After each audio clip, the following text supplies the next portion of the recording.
Saludos, queridos patitos. En este patriótico día de Santiago tenemos a Xavier Grandío para culminar El Padrino con El Padrino 3. Pero ciertamente antes, vamos con el patrocinador del programa de hoy, que es el Imperio Romano. Lo patrocina con toda su extensión de familia, patria, tradición. ¿Quién si no? Aquí en este bonito estadio donde salían los grandes ídolos, como los Messi y Cristiano Ronaldo de la época. Así que ahí está, el patrocinador, el Coliseo de Roma. Bienvenido. Nada, muchas gracias y un placer de estar hoy por aquí. El Padrino 3. ¿Quién nos iba a decir? Ciertamente. Ya hicimos el 1 y el 2. Y este señor Francis Ford Coppola se metió en otras cosas porque es cierto que los años 70 fueron mágicos. ¿Estás encendiendo la luz? ¿O estás apagando la luz? Estoy señalando las motivaciones por las que Francis Ford Coppola se metió en el fregado del Padrino 3. Ah, sí, cierto. El Padrino 1, El Padrino 2, Apocalipsis Now, La Conversación, 4 películas que son las de un genio, si hubiera tenido una carrera como la de John Cazale, que como falleció tristemente con una metástasis en un cáncer de huesos. Hicimos recientemente la película de Cazador. Si hubiera tenido esa mala suerte, horrible suerte, estaría considerado como alguien. Pero que luego en el 82 se metió en una película musical que no vio nadie. Hay quien dice retrospectivamente, era un genio, hizo lo que otros más adelante hicieron y con éxito.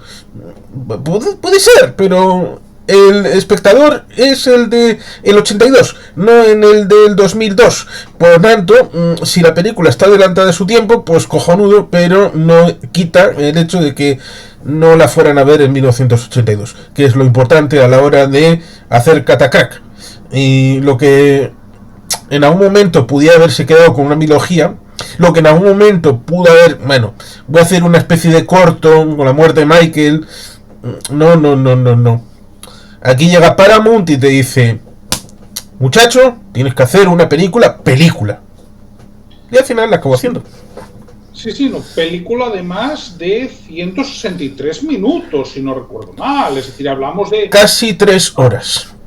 Efectivamente, algo más corta que la segunda, lo cual tampoco tiene mucho mérito, porque como dijimos en el conversatorio de la segunda, incluso tuvieron que cortar 2 escenas de metraje, ¿no? Pero considerablemente larga y tiene puntos curiosos, ¿no? Por un lado, el hecho de que no ganó ninguno de los Oscars, la película es de 1990, aunque ambientada en 1979, muy importante el año en el que está ambientada, porque eso explica la trama, ¿no? No ganó ninguno de los 7 a los que estaba nominado. Correcto. Y quien obtuvo un cierto elemento de ganancia fue Dick Tracy, que también estaba nominada a 7 y ganó 3. Y el máximo ganador fue Bailando con Lobos, una película que tiene un vídeo de 1 hora y pico y un conversatorio, además con Óscar Maragaño en este canal, así que ganamos. Fíjate otra cosa, ya no es solo que no ganara ningún Oscar, tampoco ganó ningún Globo de Oro. Es decir, en El Padrino 3 confluyen 2 circunstancias, ¿no? Como negocio fue magnífico. Es decir, le solucionó anteriores fracasos de taquilla a Francis Ford Coppola.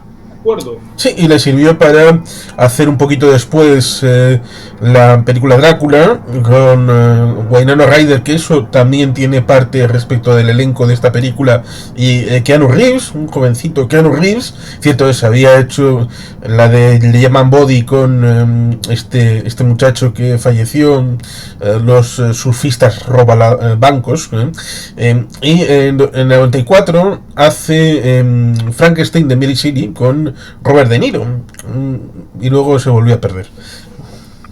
Claro. Porque en el 96 hace Jack con Robin Williams y dices, Francis, por favor, otra vez. Claro, pero date cuenta de una cosa, Juan Carlos. La película es un éxito de taquilla, incuestionable, pero yo solo conozco a una persona que me haya dicho que la tercera parte del Padrino no es peor que las dos primeras. Solo a una, ¿eh? Y he hablado con mucha gente del Padrino, de la trilogía entera. Lo cual te lleva a pensar que, contrariamente a lo que a veces puede suceder, los premios Oscar sí que iban un poco en consonancia a lo que luego han dicho la mayoría de los cinéfilos y de aficionados al cine, ¿no?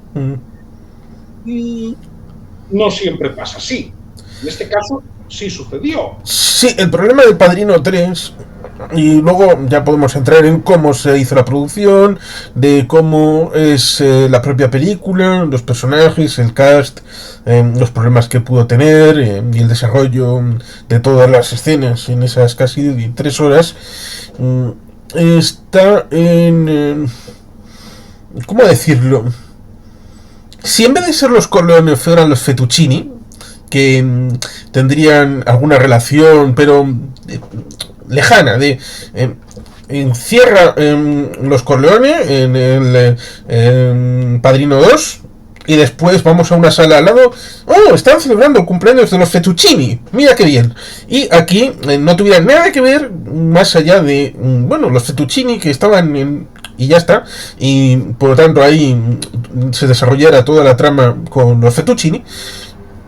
Entonces competiría de tú a tú, sobre todo si hubiera un director diferente, con Unidinoy, con Uno de los Nuestros, que es la película con la que compite en el año 90-91, aquella película de Martin Scorsese, con Robert De Niro, con Joe Pesci, pues bueno, pues temática y todo esto, pues podría pensar, pero es que no, yo interpreto que Martin Scorsese y el elenco de Uno de los Nuestros no quiere competir con el Padrino 3. Primero, porque se creen que son algo nuevo, y lo son. Y segundo, porque dejan que el Padrino 3 compita consigo mismo con el Padrino 1 y 2, que son los que le joden la barraca. Correcto, vamos a ver. El Padrino 3, si no tuvieras las dos anteriores películas, quizás habría ganado algún Oscar. Quiero decir, pero disociado, es decir, que no existiera el Padrino 1 y el Padrino 2. Por eso dije, si en vez de ser los Corleone fueran los Fettuccini. Correcto, pero tenía que competir contra las dos primeras, que además, esto lo dije en el conversatorio de la segunda. Es que en el Padrino 2 se consigue algo que no se consigue casi nunca. Y es que la segunda parte esté valorada por la crítica al mismo nivel que la primera. Por lo general, hay de todo, pero por lo general. Bueno, y la prueba la tienes en los Oscars, que ganó, ¿no? La segunda parte. Eso es muy difícil. Bien, la tercera, siendo para mí una buena película, porque es una buena película, claro, la comparas, esto es, hombre, como comparar el caviar con el salmón. Pues el salmón está bien, pero no es caviar. Para que nos entendamos un poco, ¿no? Entonces, ¿qué pasó también? En la producción, en el proceso de producción que tú hablabas, había un actor secundario clave que era el que hacía de Tom Hagen, ¿no? Iba a estar, pero al final no hubo acuerdo. Fue por cuestiones del Parné, básicamente. Sí. ¿No? Pero es que eso influyó en la trama y eso influyó en el guión. básicamente lo que Robert Duvall les decía, bueno, si Al Pacino cobra el doble, vale, pero si cobra entre 4 y 5 veces más, pues entonces esto es un sablazo. El mercado, es el mercado, como todo discutible. Vamos a ver, Tom Hagen era prescindible, Michael Corleone no era imprescindible. A partir de ahí, como yo digo, en el mercado las cosas valen lo que la gente está dispuesta a pagar por ellas. Con Tom Hagen, El Padrino habría sido la tercera parte mejor, no lo sabemos, pero tengo serias dudas de que la presencia, ¿no?, de Robert Duvall hubiese modificado en lo sustancial el balance de la película, porque una buena interpretación puede ser eso, una buena interpretación, pero aislada de un conjunto no te levanta una película, sobre todo si hablamos de un secundario. Ojo, un actor principal puede dar para que gane un Oscar al actor principal. Caso, por ejemplo, de Robert De Niro, ¿no?, en la segunda parte del Padrino. Eso puede dar para ganar un Oscar a un actor principal. Yo en la segunda parte no considero a Robert De Niro un actor secundario, por una razón obvia, porque son dos tramas paralelas, ¿de acuerdo?, y que se ponen al mismo nivel. Pero, si nos fuéramos, por ejemplo, por cierto, que esto también lo dije, Al Pacino ganó algún Oscar por sus... el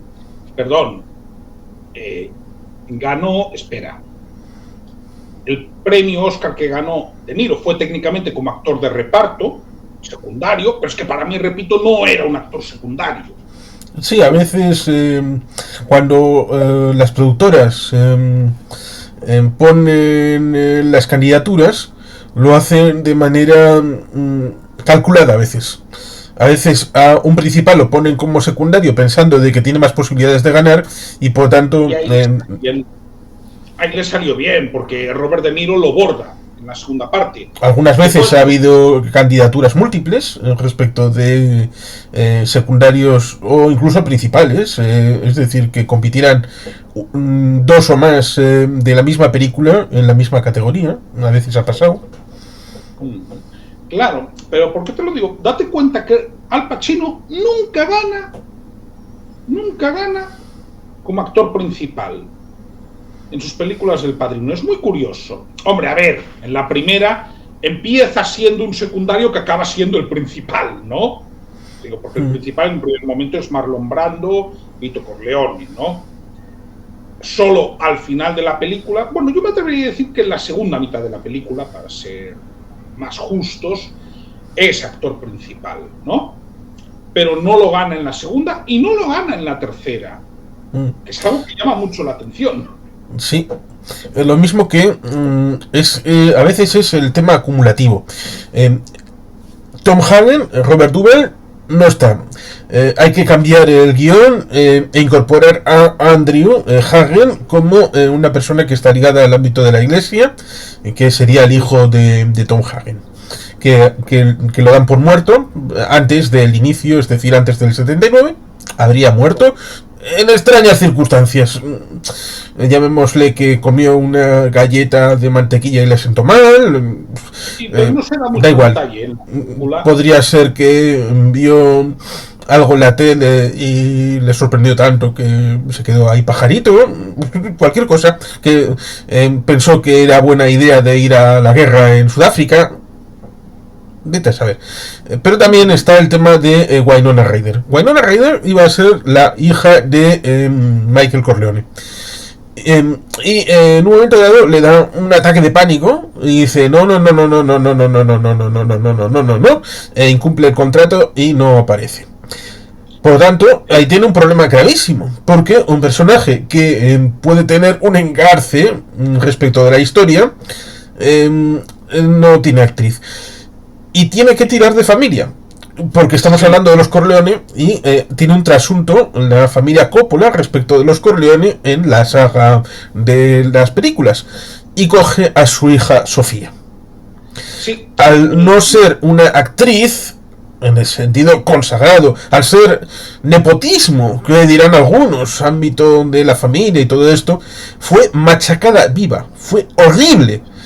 El ataque sistemático que recibió Sofía Coppola respecto a la interpretación de la hija de Michael Corleone. Es algo horrible lo que sucedió en ese momento. Bien, mira, yo te puedo comprar efectivamente que hubo ensañamiento, ¿vale? Pero también te tengo que decir una cosa. Yo creo que Sofía Coppola ha dado mucho más de sí como directora. Sí, ahí está Lost in Translation, una película maravillosa. Decir, y también María Antonieta, que también la machacaron viva, ¿eh? Solamente por poner música que no era de clavicordio. Pero quiero decir, para mí Sofía Coppola es mejor directora que actriz. Bueno, eso seguro, pero ¿es la peor interpretación que has visto en tu vida? Vamos a ver. Sinceramente. ¿Crees que Rachel Wells en Hace 1.000.000 de años lo hace mejor? En caso de competir por el Oscar entre Rachel Wells en Hace 1.000.000 de años y Sofía Coppola por El Padrino 3, ¿ganaría Rachel Wells? Mira, Juan Carlos, yo tengo la sensación con respecto a la interpretación de Sofía Coppola que se nota mucho que fue una improvisación su elección. Se nota. Mejor o peor, yo sinceramente creo que es mejor directora que actriz. Ahora bien, que para bien o para mal influyó el hecho de que fuese hija del director, eso es indudable, aquí no nos chupamos el dedo, pero también para mal. Y luego pasa una cosa con El Padrino 3, que es que como se considera la peor de las tres, se buscan chivos expiatorios. Y probablemente Sofía Coppola se comió lo de ser chivo expiatorio, cuando por cierto no era la primera vez, como hemos comentado en otros conversatorios, que Francis Ford Coppola ponía a familiares en películas suyas. La música de Carmine Coppola, de papá. Por eso, quiero decir que no era la primera vez, ¿no? Yo creo que se juntó también eso, y sí, hombre, si lo ves con perspectiva, no me parece que Sofía Coppola hundiese la película, ¿de acuerdo? El problema de la película no era la interpretación de Sofía Coppola. Ahora bien, repito, para mí es mejor directora que actriz, pero eso, ya digo, no tiene un mayor problema, pero sí es verdad que la crítica se quemó mucho con ella, y quizás de una forma, a mi modo de ver, excesiva. Porque, repito, si El Padrino 3 no fue un éxito de crítica, no fue por eso. Vamos a ver, aquí hay que ponernos en situación, si quieres podemos entrar cronológicamente en la película. Bien. Y así la gente no se nos perderá, ¿no? Bueno, esto se ambienta en 1979 en Nueva York, digamos que con una carta que le envía a los hijos, ¿no? Sí, a pesar de que tú vas a tener mayor protagonismo y explicaciones acerca de esto, cuando introducimos en ese inicio se ve la casa del lago Tahoe como si hubiera sido abandonada hace un montón de tiempo, se ven desperfectos dentro de ella, y se comenta que se está en 1979 y que hace como 7 años que se fue hacia Nueva York. Y ahí, en el ámbito del final de la carta, se ven las Torres Gemelas.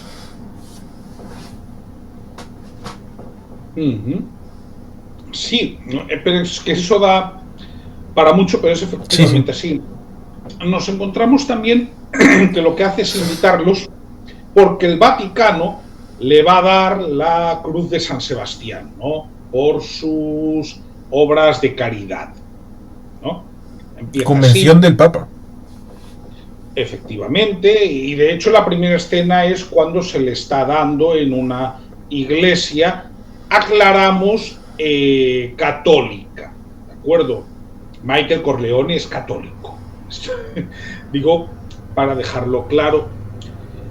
Y hay después una fiesta en un restaurante de Nueva York. Esto es muy importante porque en esa fiesta ya pasan muchas cosas que van a determinar el rumbo de la película, ¿no? Muchísimas. Por un lado, tenemos como Michael Corleone ve que su hijo Anthony no quiere saber nada de sus negocios y se quiere dedicar a la música. Sí. ¿No? Estaba estudiando un grado en Derecho y dice que no, que lo deja, que no va a seguir estudios de Derecho y que no va a convertirse en abogado y que tampoco va a trabajar para él. Efectivamente. Luego tenemos a la ex mujer, a Kay Adams, con la que mantiene una relación cordial. Hay que entender que es una relación cordial y sobre todo a lo largo de la película se tiene que entender eso, ¿no? Que ha rehecho su vida, de hecho se ha vuelto a casar, pero parece que hay una relación como mínimo lo suficientemente cordial como para que vaya, ¿no? En esa escena, aunque repito, es una escena bastante larga porque es más bien la fiesta, tenemos también el primer encuentro, por un lado, entre Vincent Mancini, todavía no es Corleone, y Sofía Coppola, es decir, la hija de Michael, ¿no? Sofía Coppola es la actriz, para que nos entendamos. Y como Vincent puede ser un colaborador de su tío. Ponemos un apunte. Es Mancini porque es un hijo ilegítimo de Santino. Ahora bien, aunque es hijo ilegítimo de Santino, está invitado a la fiesta. No, bueno. No está en la lista. Connie mueve los hilos, que esa es otra. Connie, la hermana de Michael, tiene bastante protagonismo en esta tercera parte. Por eso, en principio, el tipo chupatinta, hay literal. No te veo aquí. Y Connie aparece. Sí, está en la lista. Guiño, guiño. Claro, pero, a ver, que quiero decir que sí que lo reconocen como alguien suyo, ¿entiendes? Que está. Repito, Connie tiene un papel bastante protagonista en esta película, ¿no? Y ahí ya es cuando sale, por ejemplo, el conflicto con un malo malísimo que es Joe Sasa, ¿no? Por cómo se reparten los clanes en la ciudad de Nueva York, ¿no? Sí, interpretado por Joe Mantegna. Correcto. Y ahí tenemos el enfrentamiento entre Joe Sasa y Andy García, alias Vincent Mancini, delante de Michael Corleone.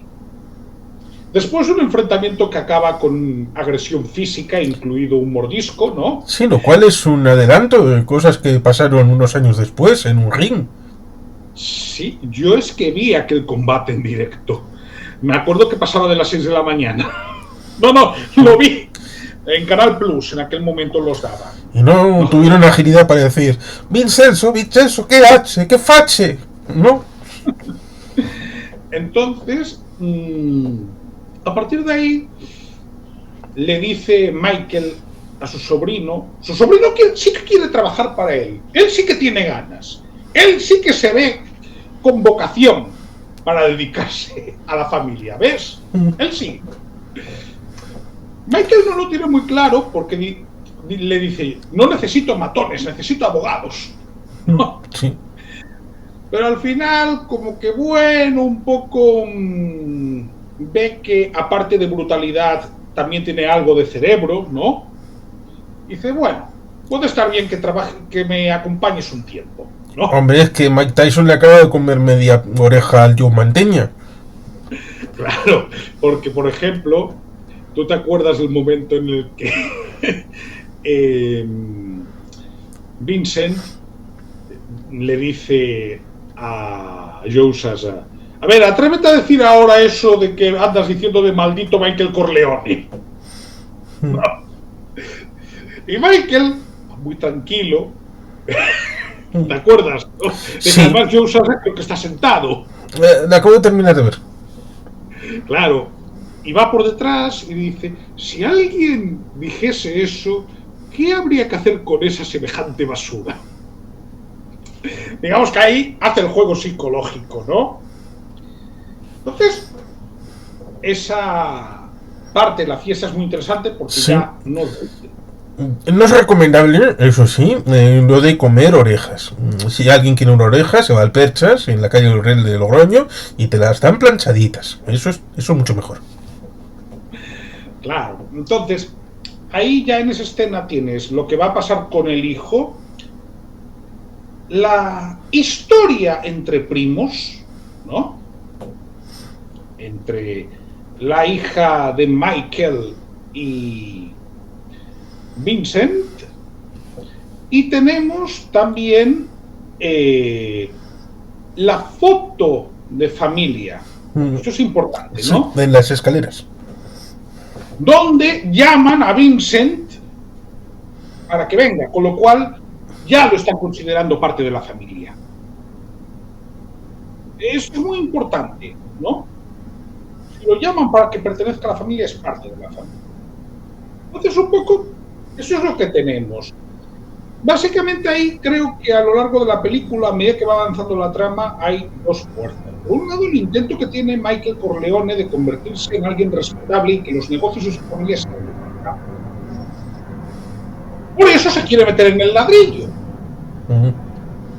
En vez de en el mundo no tan claro de los casinos y, ¿cómo te diría yo? El amor, bueno, el amor de compra y venta, como dirían los chichos. Creo que nos entendemos, ¿no? El problema es que también hay otros que hacen jaboneo precisamente con Michael, porque ellos también quieren legalizar sus negocios, que es la Santa Madre Iglesia Católica. Exacto. O por lo menos una parte de ella. Claro, pero ahí es donde Michael ve una oportunidad para hacerse con el control de un grupo inmobiliario internacional. Inmobiliario.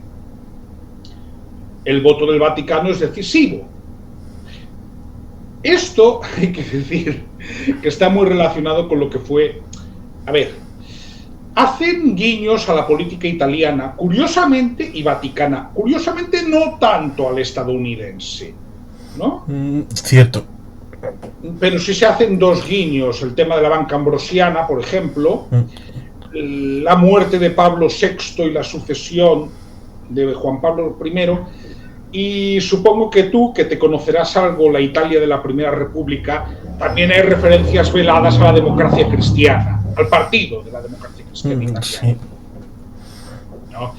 Es que es algo que llama mucho la atención, porque de política estadounidense no hablan apenas, pero sí hablan de política del Vaticano y de política italiana. Sí, por ahí se huele y se ve a Roberto Calvi, ese que apareció en el puente Blackfriars autocolgado en 1982. Blackfriars es algo así como cura negro, lo cual ya están acusando aquí a los jesuitas, porque el general negro es el jefe de los jesuitas, así que ahí el cardenal Barcircus, ¿no? Ese cardenal que se refugió en el Vaticano y le protegieron y todo esto, que también estaba ligado al tema de la branca ambrosiana. Y en el año 91-92 ahí podrían haber tenido eso, porque esta película suele ser recordada ciertamente para el tema de Albino Luciani, la muerte de Juan Pablo I.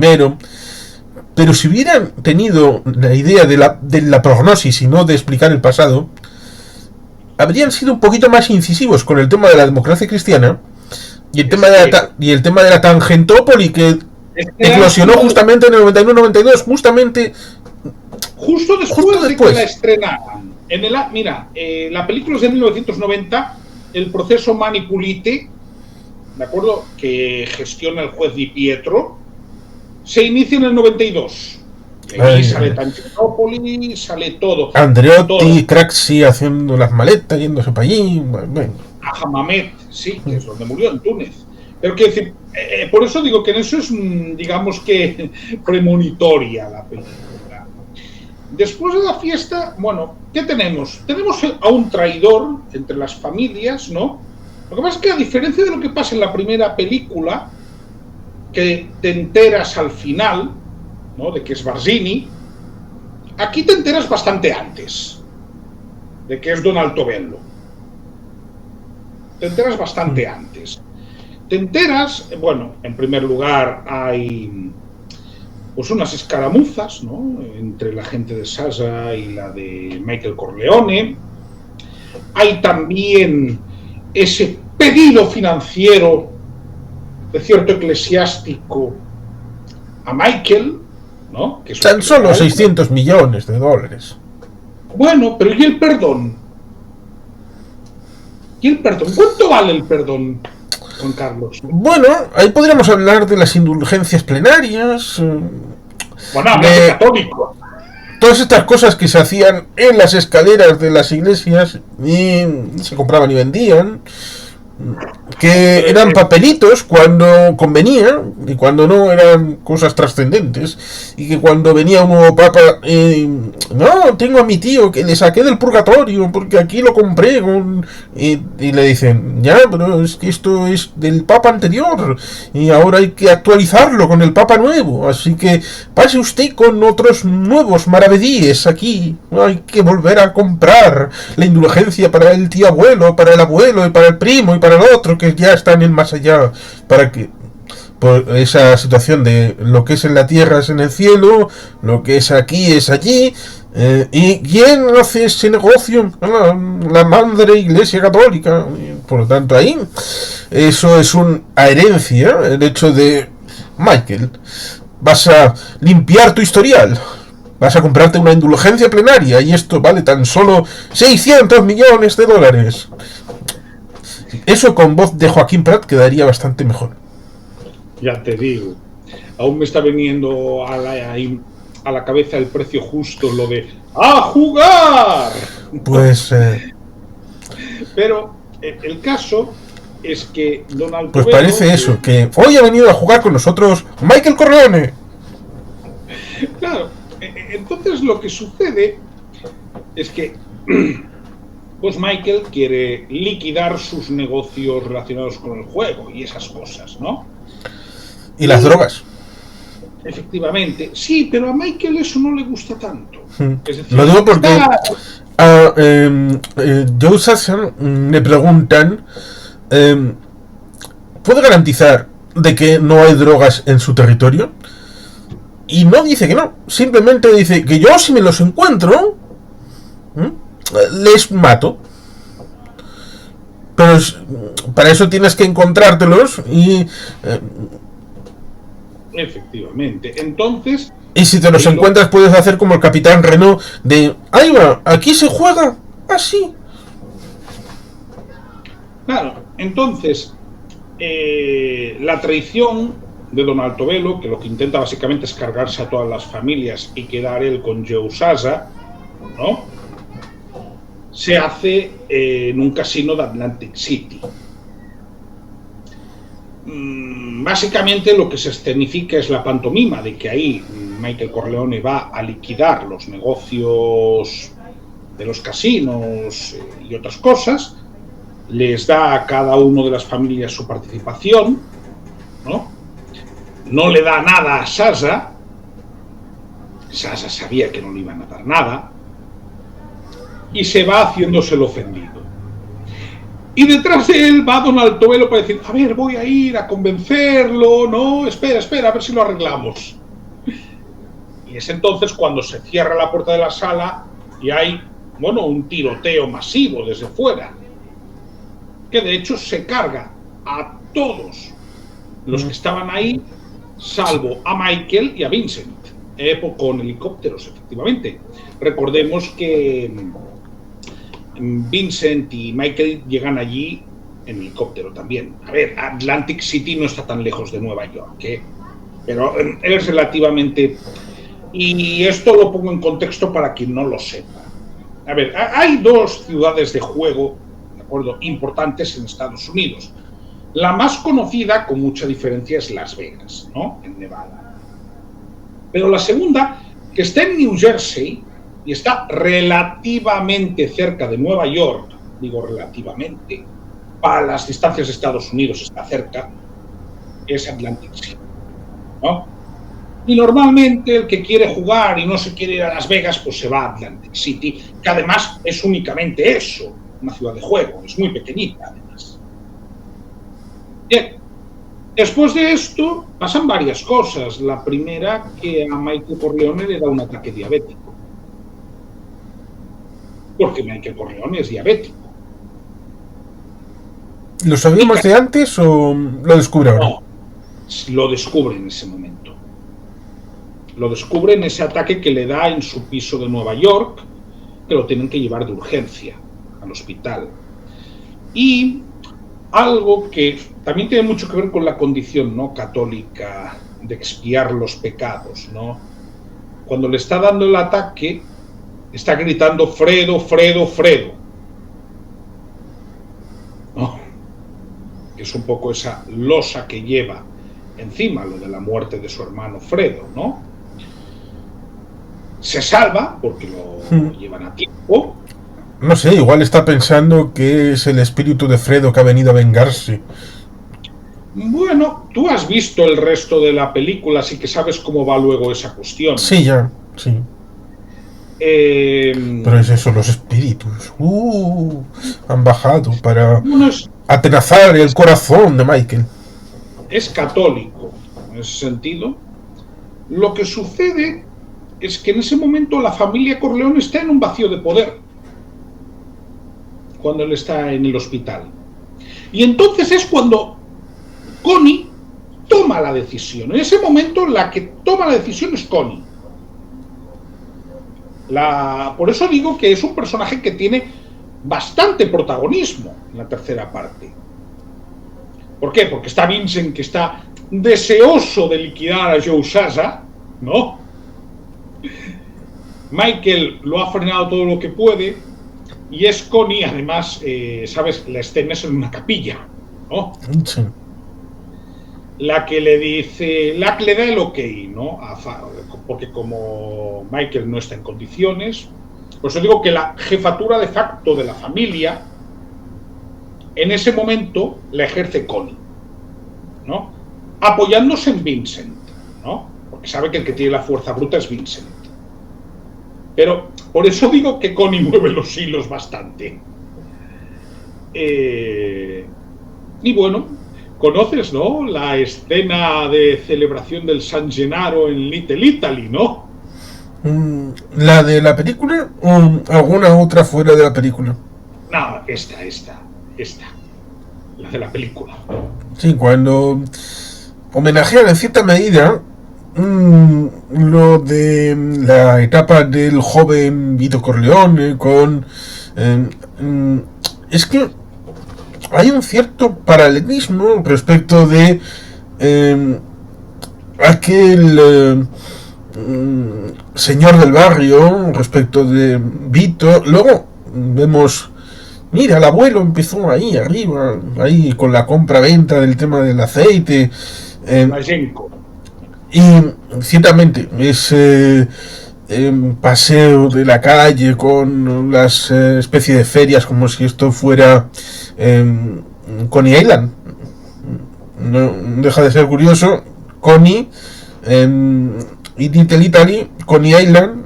En los años 80 vimos aquel Big, precisamente en una feria con Tom Hanks y todo aquello. Bueno, pero eso aunque sea igualmente Nueva York, digamos que aquí es una feria de otro sentido, de matar y morir. La confusión de la espada y el altar, del que tiene el poder, economía, pero también con el pueblo, la procesión, y que acaba cayéndose, la imagen religiosa acaba cayendo al suelo. La persecución con ese juego de tiroteo, y que Vincent se ha vestido de policía a caballo y le dispara delante de la entrada de una tienda. De un escaparate, sí. Tiene paralelismos con lo que hace Vito Corleone en la primera película, efectivamente, ¿no? Solo que en aquel caso Vito lo hacía en el interior de una casa, fuera del foco público, y esto es en plena calle. Sí, vamos, es en Little Italy, pero en la calle. Y de hecho, vamos a ver, es que lo que hay es una procesión donde los supuestos nazarenos van armados. ¿No? Es un ajuste de cuentas, pero es que también hay que tener en cuenta una cosa. Lo que hay en ese momento en Little Italy, recordemos que hablamos ya de 1979, ¿eh? Para empezar, italianos en Little Italy ya en aquel momento ya no había tantos. Y segunda, los italianos que habría en ese momento ya eran de tercera generación. Porque quiero recordar que Michael Corleone, que es de segunda generación, en aquel momento ya es una persona madura lindando con la vejez. Ya no es un joven. Se supone que ronda los 50. Algo más, de 50. Algo más. Habría que mirarlo, pero creo que tiene alguno más, porque cuando él vuelva de la Segunda Guerra Mundial, en el 45, más de 20 años tiene que tener. Han pasado 34 años, porque la tercera parte está ambientada en 1979. Se supone que técnicamente Michael muere en 1997. Sí, eso lo sé. Moriría 18 años después. Pero ¿a qué edad muere? Según la novela. Quiero decir, no, pero ¿sabes por qué te lo digo? Porque, a ver, digamos que el Michael Corleone de ese momento ya es, bueno, supuestamente ya tendría cerca de 60 años, por referencias que estoy mirando ahora. Podría tener 58 o 59 años. Vamos, que ya no es un joven, es más bien una persona que se está aproximando a la tercera edad. ¿Que podría haber en Little Italy hijos de italianos? Sí, pero más o menos de la edad de Michael Corleone ya. E italianos de primera generación ya había muy pocos. Lo digo porque eso sociológicamente también influye, ¿no? No es lo mismo una comunidad más o menos homogénea como podía ser Little Italy en 1910, 1920, ¿no? Ahora mismo sabes lo que es Little Italy, ¿no? En Manhattan. Aparte de ser una zona donde hay gran parte de población de origen asiático, básicamente son restaurantes italianos. Turismo. ¿No? Sí, básicamente es eso. Pero hay ese paralelismo y sobre todo hay una cuestión, y es que Michael Corleone, bueno, paralelamente a esto hay acercamiento, ¿no?, cada vez mayor entre Mary, la hija de Michael, y su primo Vincent. A ver, a mí Mary me parece un tanto inocente, debo decirlo, como personaje. Lo digo porque Vincent está de vuelta de todo ya. De vuelta de todo, ya me entiendes en qué.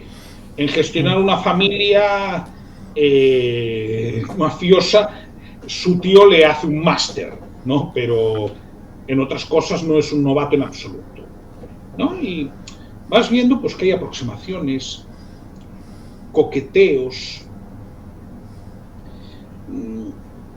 Tengo mis dudas, y esto me queda como duda, si el coqueteo de Vincent con Mary es por interés o es porque realmente le gusta, ¿no? Yo ahí no lo tengo tan claro. Lo dejo ahí. Por cómo se desarrolla después la película, ¿no? Lo dejo ahí. Pero sí hay una aproximación y creo que eso es importante señalarlo porque tiene que ver con la trama. Sí, conociendo a la familia, la opción de por interés que le quiero a Andrés sería plausible.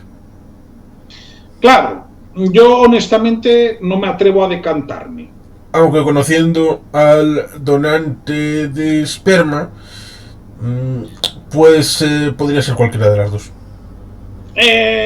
Claro, si hablamos de Santino, pues el caso es que Michael, cuando retoma el control de la familia, O las dos a la vez. es que yo creo que son las dos a la vez. Es que yo creo que son las dos a la vez. Porque el carácter de Santino se ha metido en ese cubano americano llamado Andy García. Sí, pero mira, yo es que diría que hay de las dos, ¿no? Que sinceramente, bueno, pues Mary es guapa, es resultona, ¿no? A Santino le encantaban las mujeres guapas, como se puede ver desde la primera escena de la primera parte, ¿no? De una forma muy gráfica, pues que no voy a contar aquí. Quien quiera y quien la haya visto ya sabe por dónde voy.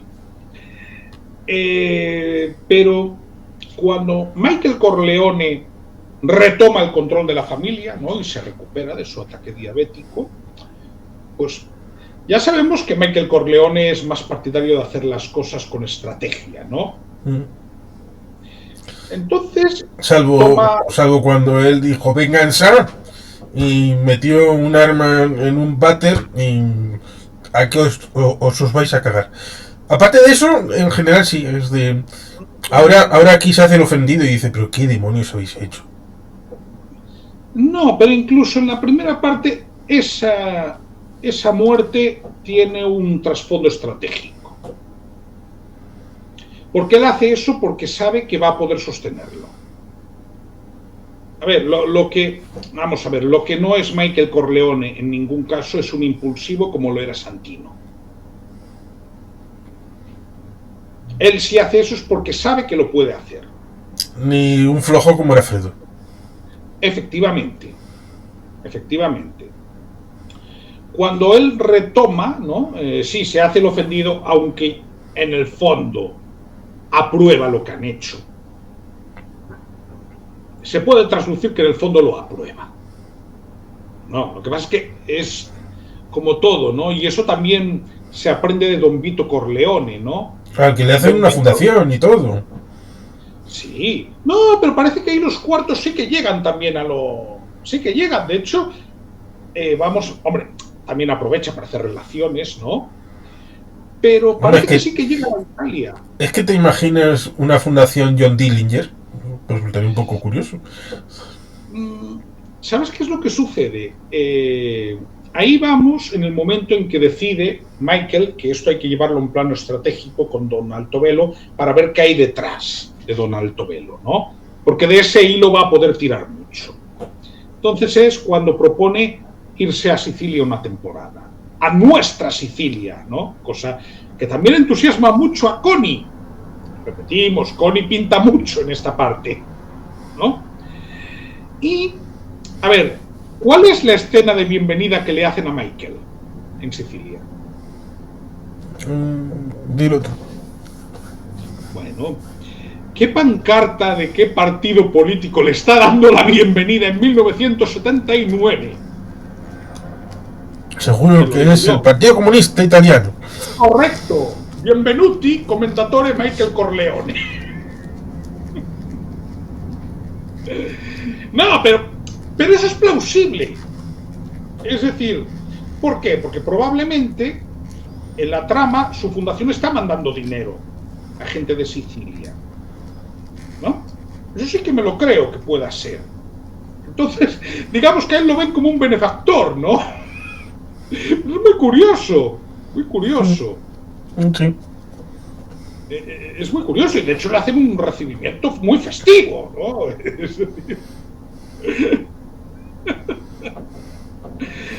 Loco, el hombre tiene sentido cuando uno conoce cuáles eran los trasfondos de la Primera República Italiana, ¿no? Porque vamos a ver, hablan de Tangentopoli. Escuchen, no solo robó la democracia cristiana, no solo robó el Partido Socialista Italiano. Miren cómo estaban los sindicatos. ¡Claro! Mm. ¡Claro! Vamos a ver, ¿cuál es la diferencia? Que en el 89 el PECHI ya se rompe, ¿no? Y que hay un sistema de partidos en el que, a ver, estamos nosotros la democracia cristiana porque en un momento dado, a comienzos del siglo XX, el Papa, estoy encerrado en el Vaticano, pero yo soy el jefe de los católicos y aquí alrededor hay mucho católico, así que les voy a prohibir que participen en política para que así, por lo menos, mira, me estáis jodiendo la vida vosotros que habéis fundado esto llamado Italia, pero yo voy a joder y vais a tener menos votos que pelos Koyak. Así que, ala, te la chupas. Y en un momento dado, bueno, pues os levanto la prohibición, venga, podéis participar en política, y se funda el Partido Popular. Creo que por ahí estaba Luigi Sturzo, que la doctrina social de la Iglesia, organizaron un algo de la democracia cristiana.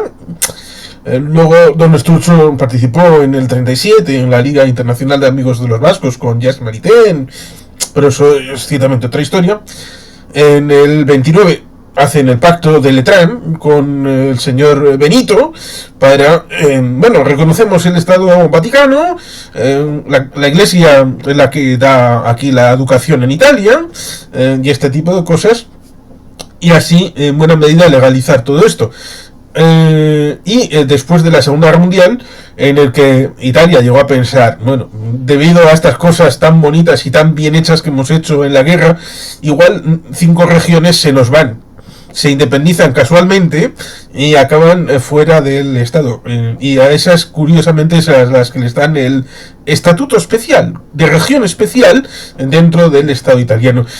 Y sabían perfectamente de que, dado que el Partido Comunista Italiano como el francés eran muy potentes, pero estaban en Occidente, estaban en el lado de reparto occidental, no podían tener el poder, y por lo tanto iba a tener que ser alguien que no fuera comunista. En Italia, pues alguien que fuera sensible al ámbito social, doctrina social de la Iglesia, democracia cristiana, todo esto. Pero para hacerse el centro y no que pareciera que era la derecha, pues tenían que decir, bueno, están los socialistas allí, y al otro lado están izquierda, derecha, no puede ser.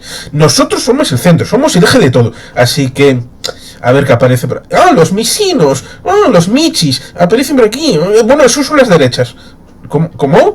¿Que los misinos son la derecha? Pero si son los hijos de Benito Mussolini, son más allá de la derecha, están pegando a la pared. No, hacemos la ficción de que estos son la derecha, esos son la izquierda, y nosotros somos la beatífica situación centrada.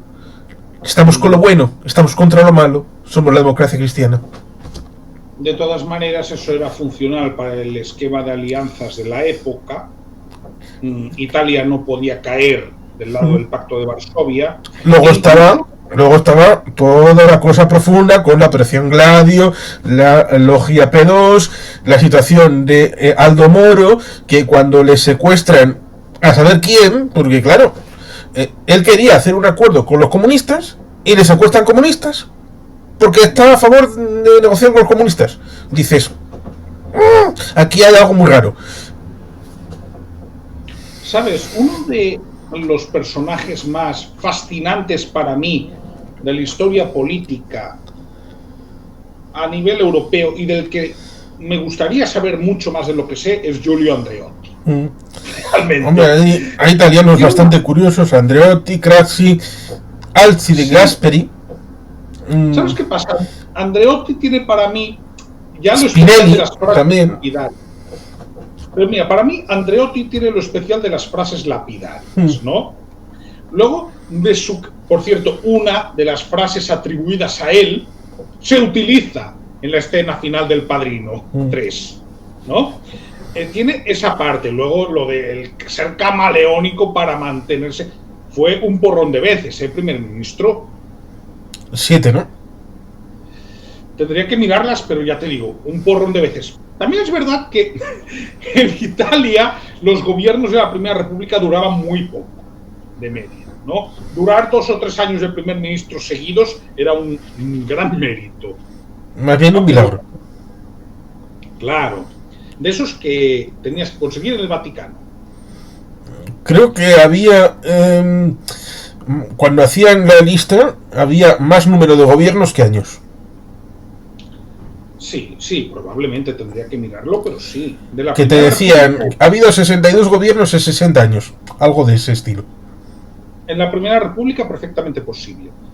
Luego, con lo que se da en llamar Segunda República, aunque no ha sido una nueva constitución, pero sí que se considera que a partir de 1994, cuando entra Silvio Berlusconi, sí que es verdad que el sistema de partidos italiano cambia totalmente, ¿no? Entonces, se considera que de facto es otro régimen, ¿no? Es cierto que también estaban las Brigadas Rojas, con todo lo que pudieran tener ahí de dentro, con la matanza de Bolonia, por ejemplo, la estación de Bolonia en 1980. Entonces, estamos en el punto de que ya nos llega Michael Corleone, que ya se pone al lado de Don Tomasino, que es el amigo de la familia de siempre, es quien lo acoge en Sicilia cuando se tiene que refugiar en la primera parte después de cargarse al policía corrupto, ¿no? Sí. Y al turco zoológico. Pues tiene que ir tocando las teclas, ¿no? Esto sirve pues para escenas de reconciliación familiar bastante tiernas, ¿no? Con Kay, cuando van en coche por Sicilia. Oye, parecen una pareja de amigos. Sirve también para que él se dé cuenta que detrás de Don Altobello está aquel cura que le pidió dinero, ¿te acuerdas? Sí. Y también políticos presumiblemente de la democracia cristiana. Digo presumiblemente.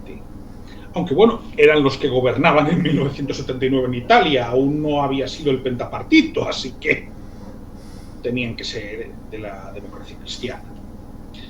Bueno, de lo que se va dando cuenta es que detrás de eso hay una historia de corrupción que le quieren estafar. Y claro, estafar a un jefe mafioso trae sus problemas, ¿no? Sí. Sobre todo porque detrás de eso matan a Don Tomasino. Y eso es algo que Michael Corleone en sus códigos no puede tolerar. Entonces, se da cuenta de que él ha intentado, digamos que blanquear, ¿no?, todo lo de la familia, pero que al final se tiene que ver en las mismas. Antes de la parte clave donde cede el mando de la familia... Sí, que en ese momento es cuando dice, yo cuando ya creía que estaba fuera, me vuelven a meter dentro. Correcto. Antes de eso está la escena de la confesión. Una confesión que es curiosa, porque una confesión canónica empieza con Ave María Purísima, sin pecado concebida. No empieza así. Con lo cual, técnicamente, ¿está sujeto o no está sujeto al secreto de confesión? Spoiler. Bueno, aquí hacemos spoiler, así que no hay problema. Desde el minuto 1. Claro, quien le toma la confesión es el que va a ser elegido papa. Eso es importante decirlo. Bueno, teniendo en cuenta que va a ser elegido ¿y papa, qué es eso? Tiene ese trasfondo. Fuera o no fuera con el tema del secreto de confesión, en este caso, salvaguardándole a esa persona respecto de romperlo, con lo cual, si no está bajo el secreto de confesión, entonces esa información la puede utilizar en la que vemos y la que no vemos cuando es elegido papa. La puede utilizar. Sí, pero date cuenta que la absolución se la da, ¿eh? Sí.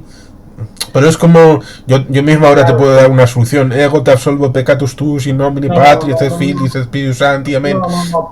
Pero que lo haga un cura es diferente, sí. Pero digamos que tiene un ritual.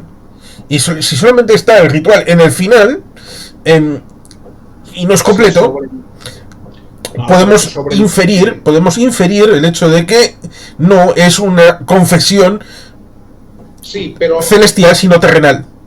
Claro, pero ahí se sobreentiende, porque el sacerdote... Con lo cual hay una confesión y una absolución, pero sin la cláusula de tener el secreto de confesión. Yo tengo Lo cual, dudas. en el año 79, implica también respecto de Nicaragua, en donde la red de curas católicos tenía mucha más información que la CIA. Sí, por el secreto de confesión, efectivamente. Lo que pasa es que si te das cuenta, primera, esa escena es muy curiosa porque primero a lo que va él es a quejarse de que lo están estafando. Le da un bajón de azúcar, que por cierto es algo fascinante porque yo conozco a personas diabéticas, ¿de acuerdo? Que se tienen que pinchar insulina. Y escucha, ¿tú has visto la velocidad supersónica con la que le traen el zumo de naranja y la tableta de chocolate? Sí. Oye, eso en el mundo real no es tan rápido, ¿eh? No sé, igual diría una tienda ambulante de... Vendemos zumo, vendemos tabletas de chocolate, venga. Que igual en menos de un minuto le podrían conseguir algo seguro. Pero es que pasan muy pocos segundos, ¿eh? En la confesión, realmente para mí es la mejor escena de toda la película. ¿Por qué? Porque resume todo lo que ha estado haciendo Michael Corleone en las tres. Y le abre todo el libro. Y probablemente es la vez en la trilogía que es más sincero con nadie. No sé si coincides conmigo. Sí. En que... Porque no se guarda nada, se lo suelta todo. Y el pater le está diciendo, continúa, continúa. Pero es presente porque dice, de hecho le confiesa la muerte de Fredo, ¿no? Le confiesa que ha ordenado la muerte de personas, que ha matado a gente, que ha sido infiel a su esposa, es que le dice todo. Sí. Dice todo, ¿no? Sí que bueno, el pater le dice que a ver, que sus pecados son terribles y que es justo que sufra por ellos, que él se podría redimir. Bueno, pues es algo que piensa todo católico que se lo crea, ¿no? Que hasta el criminal más abyecto tiene salvación, ¿no? Pero que él cree que no cambiará, pero en cualquier caso le da la absolución. Es decir, al final de la escena le da la absolución. Esto nos lleva al momento en el cual Michael, después de la muerte de Don Tomasino, está hasta las narices de todo y llega a un pacto con Vincent, que es, mira, tú quieres dirigir el cotarro, vale, lo diriges, pero olvídate de mi hija. Es decir, quiere proteger a su hija del tema. Un quid pro quo. Efectivamente, lo nombran como Vincent Corleone, ¿de acuerdo? Le dan el apellido y el mando de la familia. Que técnicamente por esperma el apellido suyo. Sí, bueno, es hijo del primo, es hijo del que iba a ser el don, de hecho, de quien fue don de una forma interina, ¿no? Entonces, ¿qué sucede? Ahí está la última escena, que es la representación de una ópera en Palermo que hace Anthony. Una ópera siciliana. Efectivamente. Finales del siglo XIX. Claro, y esa es la última escena que, bueno, todos los que hayan visto la trilogía del Padrino saben que la última escena es la escena de los asesinatos, ¿no? Bueno, la primera muy claramente, en la segunda se mezclan asesinatos con suicidios, ¿no? Y en la tercera también hay esa mezcla. Es decir, tenemos, por un lado, como contraviniendo un dogma católico, se suicida, pasa a mejor vida, ¿de acuerdo? Se automorisiona. Sí, el sacerdote al que le pidió dinero a Michael. Tenemos... También hay otra forma de decirlo, de que se borra de esta vida. Voluntariamente. Lo hace voluntariamente. Se autodespide, No sé. Claro, pero ya sabes que YouTube es muy especial para ciertas cosas, ¿no? Bueno, sí. Luego tenemos, esta parte es voluntaria, y luego tenemos lo que sí que son homicidios. Uno de ellos de guante blanco, que es el de Don Altobello, ¿no? A través de unas pastas envenenadas que le regala a Connie. Sí, que le ofrece... ¿Le haces probarla? Sí, prueba un poco. Prueba un poco, no pasa nada, supongo que las dosis no serían muy altas, ¿no? Pero el caso es que a Don Altobello se lo cargan así. O que la parte conflictiva estaba más para atrás. Claro. Que lo preveía de... Este me va a decir que lo pruebe, así que esta primera parte me la deja usted limpia y ya la carga la pone para atrás. Efectivamente. O igual se tomó un antídoto. También puede ser. Tenemos la segunda parte, que creo que esta la gestiona Vincent, ¿no? Cuando va a ver al político corrupto de la democracia cristiana, presumiblemente de la democracia cristiana, con un 99% de posibilidades de la democracia cristiana, ¿no? Que le dice que es que le tiene que dar un mensaje al oído, ¿no? Y el mensaje es esa frase atribuida, ¿no?, a Giulio Andreotti, de que el poder desgasta a quien no lo tiene, ¿no? Después se lo carga. No se lo carga mediante el tiroteo, lo hace de una forma más rudimentaria, dejémoslo así, ¿no? Más rústica. Sí, rústica sería la palabra. Y la parte final, ¿no?, que es prácticamente con la que termina la película, prácticamente, que es después del éxito de la ópera, la muerte, que en principio el tiro probablemente iba para Michael, de Mary, Sí. a la que pegan un tiro y matan, ¿no? En parte es un montaje en paralelo con un tren por ahí entre lo que es Sicilia y lo que es el Vaticano.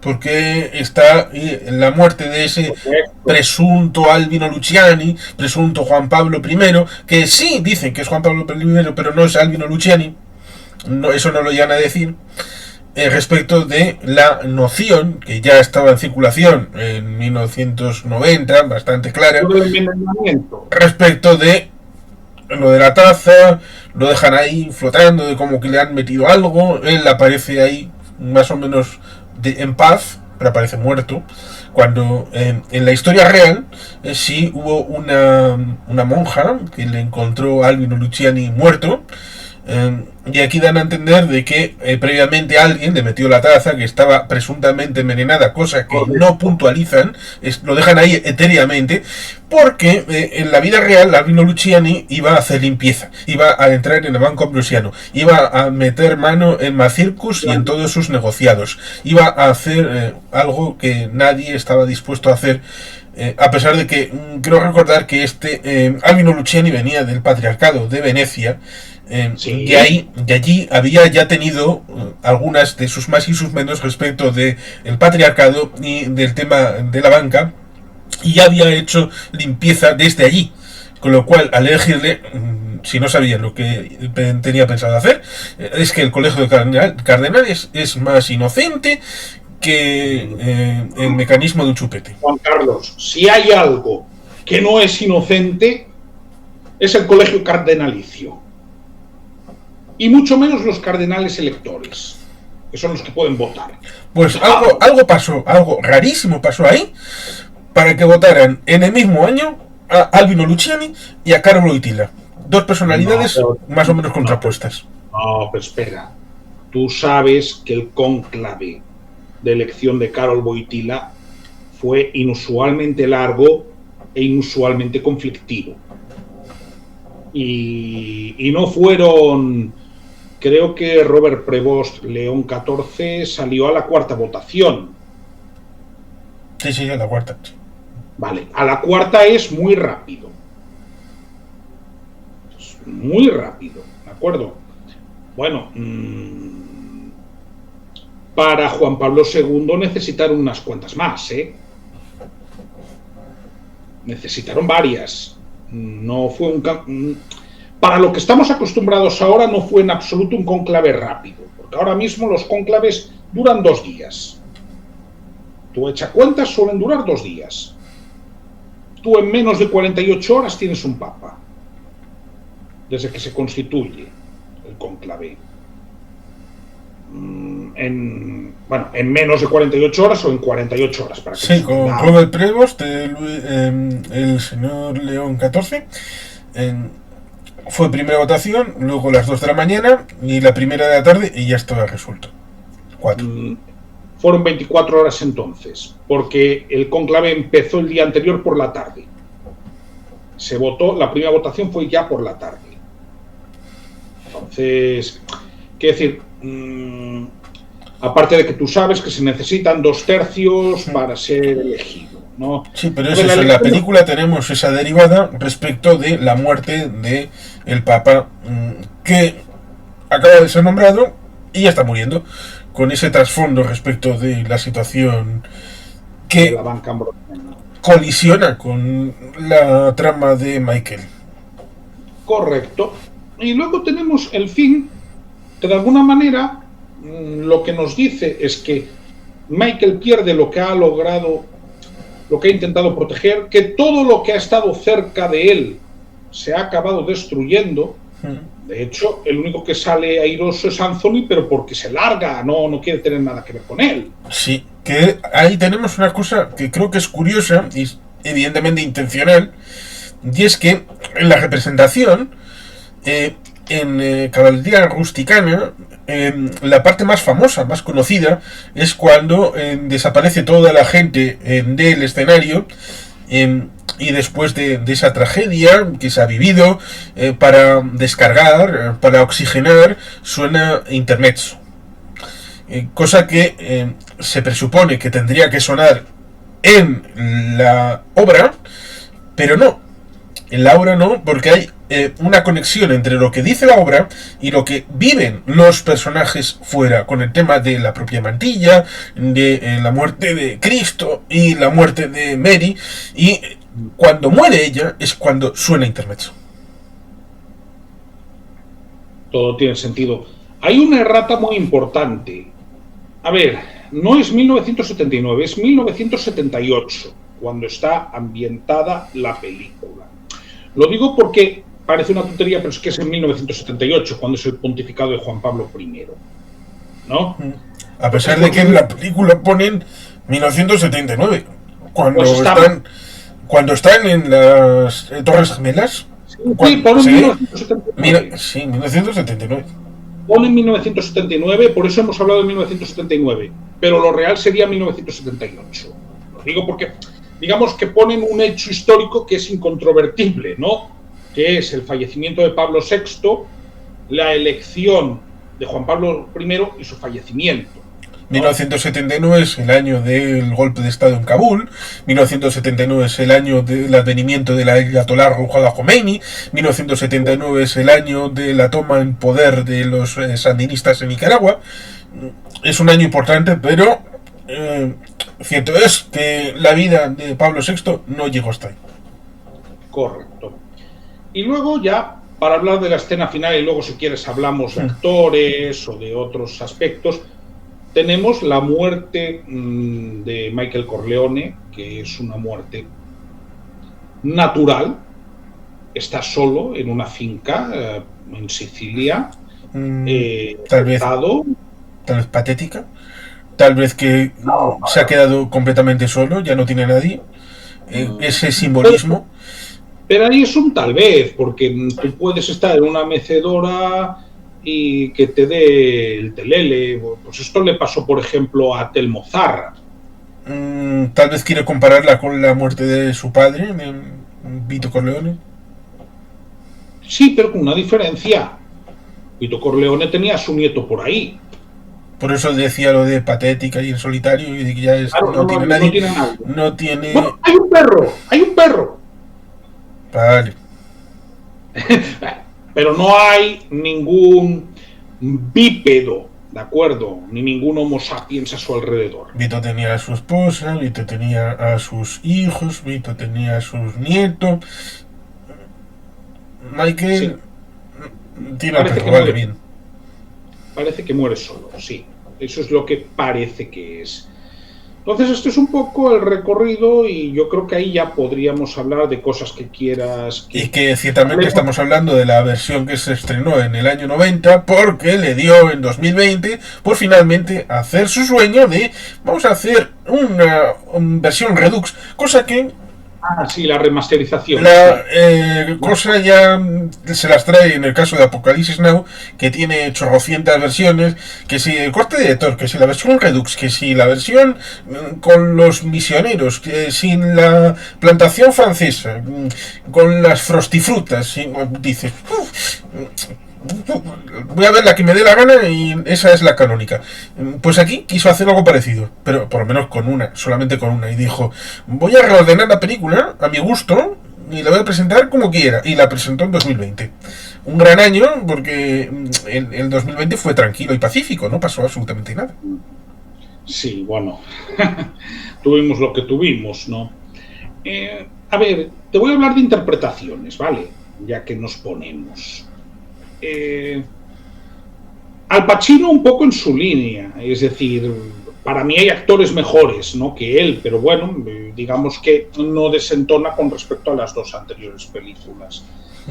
Me gusta en esta tercera parte, ¿no?, la interpretación de Talia Shire, ¿de acuerdo?, la que hace de Con. Supongo que porque tiene más protagonismo. Andy García, bueno, es que esta película le ayudó mucho. También por ahí estaba Los Intocables de Elliot Ness, que también contribuyó. Sí, pero a ver... Sí, que estás antes. Claro, pero bueno, es indudable que El Padrino 3 también le ayuda. Es decir, vamos, porque Andy García tiene un rol muy importante en esa película. Digamos que es una película donde puede lucir. Y yo, sinceramente, es que hay un tema, podríamos hablar de Diane Keaton, ¿no? Pero tampoco es que yo le dé especial importancia a su papel, es decir, es un papel, digamos, que te explica cosas de la trama, pero es igual que con Anthony, ¿no? Realmente el papel que tiene es muy secundario. Sofía Coppola, siendo secundario, sí tiene importancia en la trama, vaya si la tiene, ¿no? Y luego los otros actores, especialmente, pues no me han llamado demasiado, o no me llamaron en su día la atención, ¿no?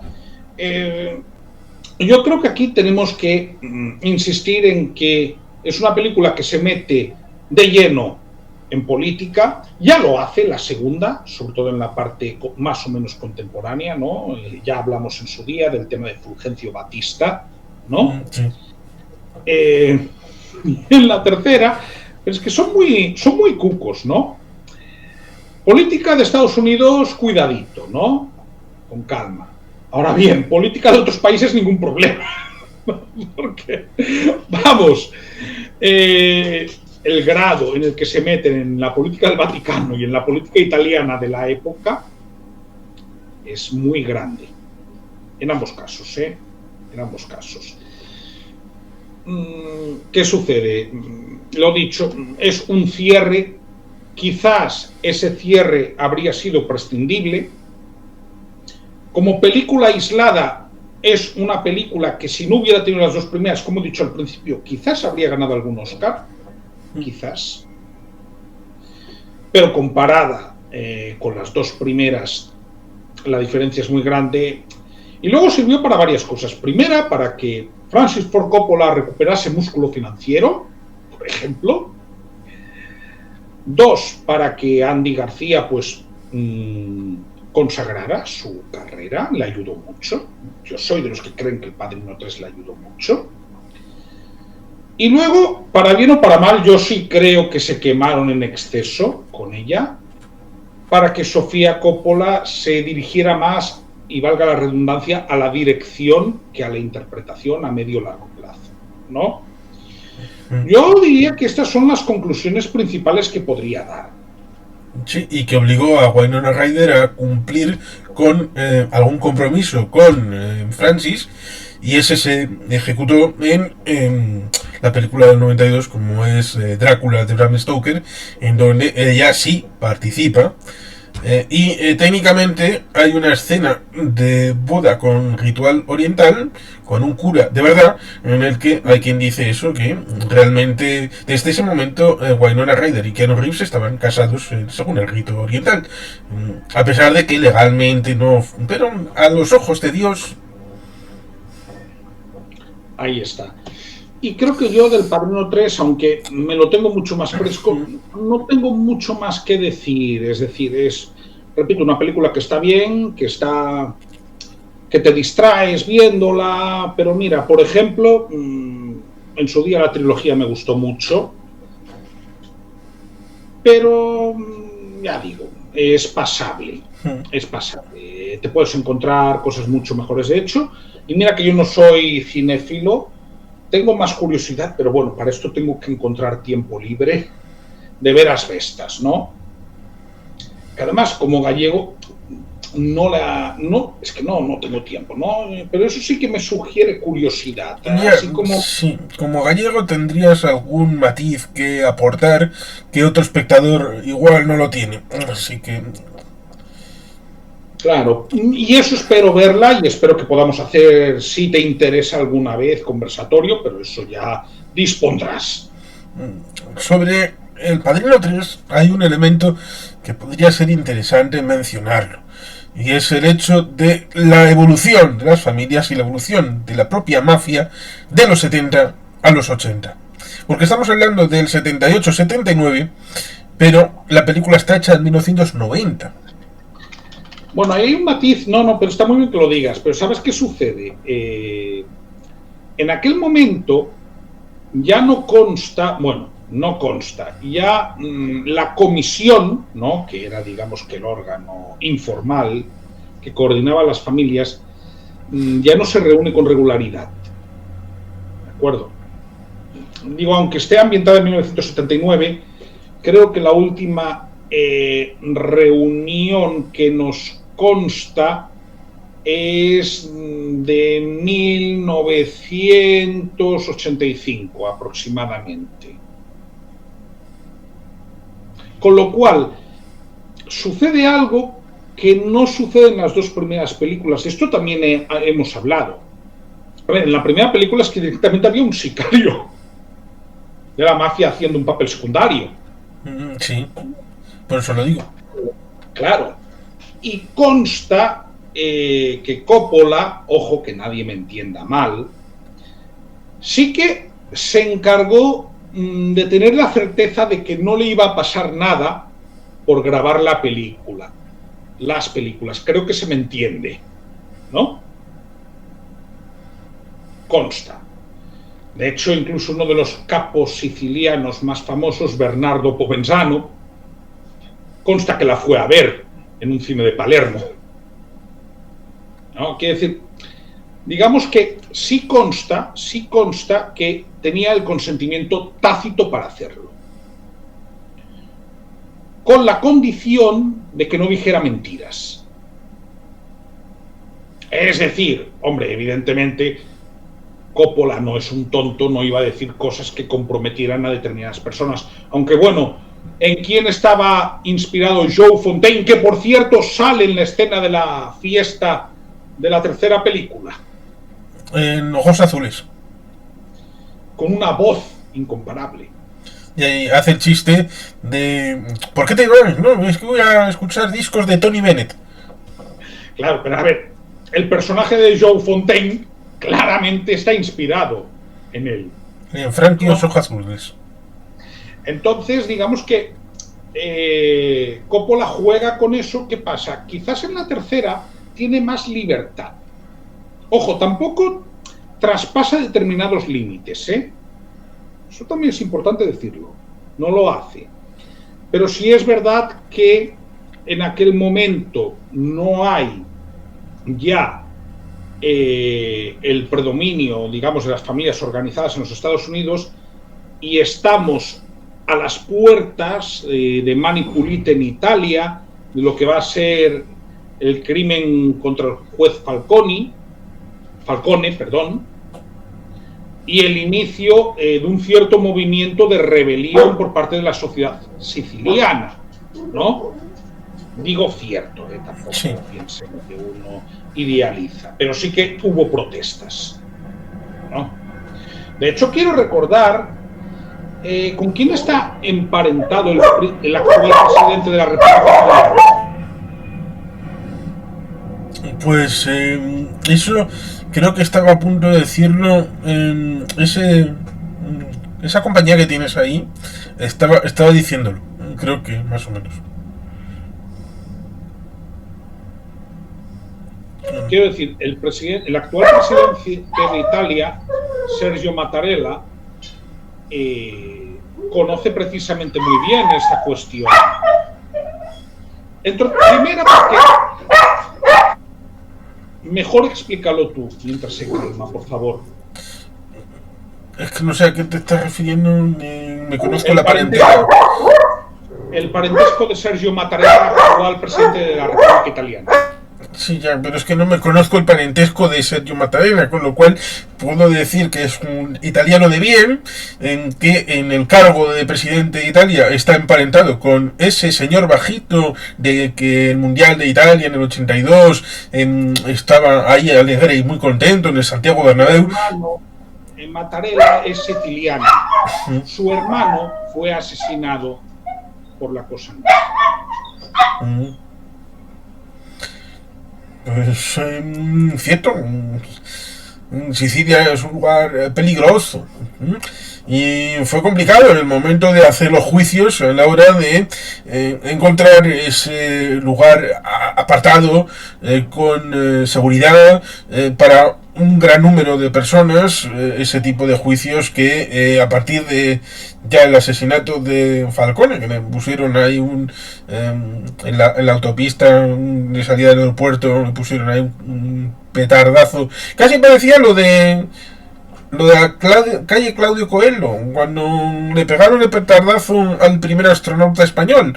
Bueno, pues en Sicilia hicieron algo parecido a la salida de Palermo, ahí, debajo de la autopista. Vamos, para eso, ciertamente había que tener una preparación importante y eso creo que los del poder en Italia se lo tomaron un poquito mal y dijeron: este es el momento, aquí hay que poner orden, porque esto no puede seguir por aquí.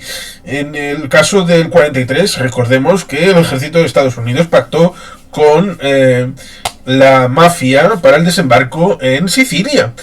Por eso alguien pensaba, según esto, precisamente desde el régimen, ese que empieza la guerra en un bando y luego termina la guerra en otro, y salvo que consideremos la Primera y Segunda Guerra Mundial como una única realidad, y entonces sí, Italia empieza la guerra con el mismo bando que termina, pero salvo eso, le gusta a Italia lo de empiezo con este, luego continúo con otro, luego termino la guerra con ese más allá, y pensaba desde el régimen, bueno, si nosotros somos capaces de hacer según qué cosas, pues Estados Unidos pues igual es capaz de independizarnos 5 regiones, entre ellas Cerdeña, Sicilia, la zona del Véneto, y entonces quedaría una Italia bien bonita. Correcto. Entonces, bueno, yo por mi parte creo que no tengo nada más que decir. No sé si te parece que podamos dejar aquí este yo sí tengo algo más. Porque después de ese éxito económico, alguien pensó: ¡qué buena idea para hacer un Padrino 4! Sería cojonudo. Y Andy García fue el que más dijo: pues a mí me pone esa idea. Sí, pero nunca se ha plasmado. Y mira que se ha especulado muchas veces. Se ha especulado con que ya el guión estaba hecho. Pero Mario Puzo murió y Francis Ford Coppola dijo: sin mi Mario yo no voy para allá. Se especuló con que había 3 posibilidades sobre el escenario incorporadas en la historia, que recuperaban a Robert De Niro para meterle otra vez de, entre comillas, de joven, o de ese periodo antes del 41, que es el momento que vemos ahí en esa reunión en la que se enteran de que han bombardeado Pearl Harbor, pues algo en ese periodo, que meterían a Leonardo DiCaprio como un joven Santino para sus andanzas y alegrías, pues supongo que pensando, bueno, si es un Jack fornicador ahí en Titanic, pues bueno, pues le metemos como Santino, que es algo parecido. También estaba el tema del propio Andy García como el Don ahí para vengar la muerte de Mary y no sé con quién, ni cómo, ni de qué manera, pero digamos que meterían ese jibiri con las tres tramas y ahí en conjunto la Macedonia se llamaría El Padrino 4, La Venganza. Sí, pero al final no tuvo recorrido. Tengo dudas de que lo tenga. No, ya a estas alturas tiene tanto recorrido como la película maravillosa que estabas esperando, Arnold Schwarzenegger, Paul Verhoeven, Crusade, la película de este verano. Claro, entonces... Pero esta de Cruzadas se la cargó La Isla de las Cabezas Cortadas. Había solamente dinero para una película y lo dieron para allá. Y por lo tanto nos quedamos para siempre sin la película Crusade, como también El Padrino 4 jamás va a llegar. Y en parte, tal vez por algo que, a pesar de que sea un éxito de taquilla, es un éxito económico. En el caso del Padrino 3 estamos hablando de 1990. En ese momento Michael Douglas lo está petando como un yuppie en Gordon Gekko, el papel que hace en Wall Street. Estamos hablando de otras vicisitudes socioeconómicas en el ámbito del crimen en la pantalla. Estamos a un cuartito de hora de ver a Reservoir Dogs por Quentin Tarantino, con lo cual igual esta vicisitud respecto de estirar el chicle más con un Padrino 4 se habrían encontrado definitivamente con que esto no es que no le guste al público, no es que no le guste la crítica, no es que nos den 0 Oscars, es que la gente igual ya no iba a comprar el ticket al cine. Pero es que directamente esto fue lo que sucedió con la segunda parte de La Fuerza del Cariño, de 1983, que se hizo poco después que la tercera parte del Padrino, fue creo que un par de años o 3 después, pero vamos, relativamente poco después, que fue un auténtico fracaso. Sí, que te notas que el público no te acompaña. Efectivamente, entonces yo creo que la saga termina aquí. Ha sido un placer. Creo que empezamos en diciembre, ¿no? Ya. Es posible. Hablar de esa trilogía. Yo de cine no hablo tan a menudo porque no veo tanto cine y además no veo de momento a Juan Carlos debatiendo conmigo de telenovelas, ¿no? No. Es lo que más suelo ver, por lo tanto, como no lo veo en esas lides, pues cuando voy viendo alguna película, pues vamos viendo. Y nada, por mi parte, hasta aquí está. Sí, por mi parte también, solamente quería hacer esas reflexiones finales acerca de esa situación en la que alguno quiso estirar el chicle, pero no ameritaban. Eso habría salido bastante mal. Ya bastante mal salió lo del Padrino 3, como para haber tirado más para allá. Mario Puzo en paralelo hizo el guión de Cristóbal Colón, El Descubrimiento, que se estrenó en 1992 como ameritaba. Aquella película fue un fracaso porque enfrente tenía a Ridley Scott con La Conquista del Paraíso, y es también eso, simbólico, de que una forma de narrar, una forma de escribir, una forma de plasmar estaba en declive, y estaba surgiendo y tenía más auge otras formas, ya sea en el ámbito de Mario Puzo, ya sea en el ámbito de Francis Ford Coppola, y El Padrino pues empieza a ser algo del pasado, de la hemeroteca y de los viejos, por decirlo de alguna manera, aunque la 1 y la 2 son clásicos eternos y la 3 para el que quiera echarle una tarde. Así que lo dejamos aquí. Perfecto. Pues volveremos.